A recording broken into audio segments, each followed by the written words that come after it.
Hello दोस्तों, नमस्कार। स्वागत है 9 नवंबर 2023 के टुडे ब्रेकिंग न्यूज। आज के मुख्य समाचार की इस वीडियो में सरकार की तरफ से किए गए बड़े ऐलान, सरकारी योजनाओं को अपडेट, देश और राज्य से आने वाली बड़ी खबरों पर नजर डालते हैं। केंद्र सरकार का बड़ा फैसला, ट्रक, बस समेत इन व्यापारिक वाहनों के विशेष प्रकार का सेंसर लगाया जाएगा। पैदल और साइकिल सवारों की जान बचाने के लिए देश के राजमार्ग मंत्रालय ने सड़क हादसों पर रोक लगाने के लिए बड़ा फैसला लिया गया है और इसके तहत भारी वाहन जैसे ट्रक और बसों के आगे एक विशेष प्रकार का सेंसर लगाना अनिवार्य होगा। ये सेंसर दुर्घटना से पहले साइकिल चालक और पैदल चालक को अलर्ट कर देंगे और इस संबंध में देश के सभी राज्यों के में केंद्र सरकार द्वारा आदेश भी जारी हो चुका है।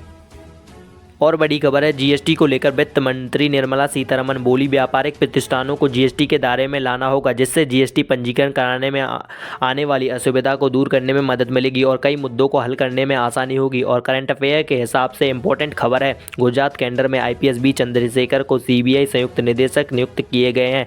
कैबिनेट की नियुक्ति समिति में यह बड़ा फैसला लिया गया है। बड़ी खबर है, आरबीआई यानी रिजर्व बैंक ऑफ इंडिया ने बैंकों के आईटीआई गाइडलाइन से जुड़े नए दिशा निर्देश जारी किए हैं, जो अप्रैल 2024 से ही लागू होंगे। देश भर में सभी बैंकों के लिए और एनबीएफसी यानी नॉन बैंकिंग फाइनेंशियल कंपनी को इस आधार पर कुछ व्यापक मास्टर निर्देश आरबीआई की तरफ से जारी किए गए हैं। साधारण भाषा में कह सकते हैं, इन नए नियमों के जरिए बैंकिंग सुविधाओं और ढांचा मजबूत होगा। बैंकों के लिए आरबीआई के कुछ नए प्रोटोकॉल लागू होंगे। बड़ी खबर है, डब्ल्यूएचओ के अनुसार अप्रैल 2024 तक जारी रहेगा अल नीनो का प्रभाव, जिसके चलते मौसम की कई चुनौतियों का सामना करना पड़ेगा। हालांकि इस महीने में इसका असर कम होगा।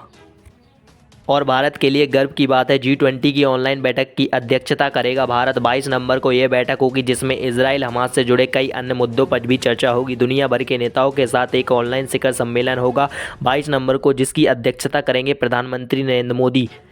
वहीं पीएम नरेंद्र मोदी ने इस त्योहारी सीजन के बीच धनतेरस, दीपावली पर लोगों से अपील की है। वोकल फॉर लोकल को बढ़ावा देने के लिए पीएम नरेंद्र मोदी ने स्थानीय सामान खरीदने की अपील की है, यानी आप मेड इन इंडिया का सामान खरीदने और नमो भारत पर इसकी सेल्फी पोस्ट करें, जिससे और लोगों को भी प्रेरणा मिलेगी स्वदेशी सामान खरीदने के लिए। पीएम नरेंद्र मोदी ने इस अपील के बाद बाजारों में इस दीपावली पर स्वदेशी लाइट और झरनों से जगमगाता दिखा बाजार।